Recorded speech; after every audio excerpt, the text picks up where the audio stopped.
বুধবার থেকে শুরু হলো 2024 সালের মাধ্যমিক ও উচ্চ মাধ্যমিকের উত্তরপত্র মূল্যায়নের কাজ। উত্তরপত্র মূল্যায়নের জন্য মাধ্যমিকের 4টি স্কুল, উচ্চ মাধ্যমিকের জন্য 2টি স্কুল নির্ধারিত করা হয়েছে। আগামী 25 দিনের ভিতর সম্পূর্ণ হবে উত্তরপত্র মূল্যায়নের কাজ। পরবর্তীতে অন্যান্য কাজ শেষ করার পর জুনের প্রথম সপ্তাহে প্রকাশিত হতে পারে ফলাফল, জানান ত্রিপুরা মধ্যশিক্ষা পর্ষদের সভাপতি ডক্টর ধনঞ্জয় গণচৌধুরী। আমাদের 2024-এ মাধ্যমিক এবং উচ্চ মাধ্যমিকের খাতা দেখা শুরু হয়ে গেছে। মাধ্যমিকের খাতা দেখা হচ্ছে 4টে স্কুলে, সেটা ওই কামেরি কমার্সিটি স্কুল, বোজ্জং গার্লস স্কুল, বিজয় কুমার গার্লস স্কুল আর বনে বিদ্যাপীঠ স্কুল। এই 4টেতে মাধ্যমিকের খাতা দেখা হয়, চলছে এখন। আর দ্বাদশের খাতা দেখা হচ্ছে নেতাজি স্কুল আর বর্দোয়ালি স্কুল, এই দুটো স্কুল।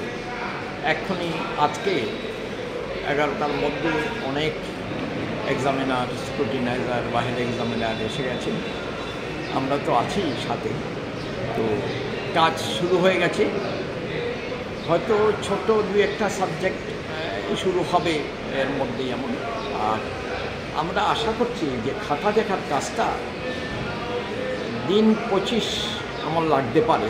এর মধ্যে চেষ্টা করব, যদি অ্যাক্সিডেন্টাল হঠাৎ কিছু না হয়, আশা করি দিন 25 দিনের মধ্যে খাতা দেখা শেষ করব।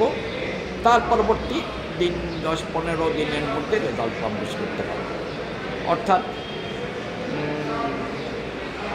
জুনের ফার্স্ট উইকে, একেবারে দেরি হলে জুনের ফার্স্ট উইকের মধ্যে আউট করতে পারব, এটা আশা করছি। টোটাল কত খাতা দেখা হচ্ছে মাধ্যমিক এবং উচ্চ মাধ্যমিকে? মাধ্যমিকের মোট খাতার সংখ্যা 33,000-এর মতো, 32,770-75। আর দ্বাদশের পরীক্ষার খাতার সংখ্যা 23,000। কত শিক্ষক নিয়োগ হয়েছে 2টা খাতা দেখার জন্য? শিক্ষক নিযুক্ত হয়েছেন আমাদের এখানে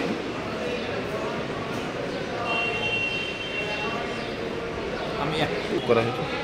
আমাদের এক্সামিনার, স্ক্রুটিনিয়ার এবং হেড এক্সামিনার সবাইকে নিয়ে মাধ্যমিকে মোট সংখ্যাটা হবে 2400-র মতো।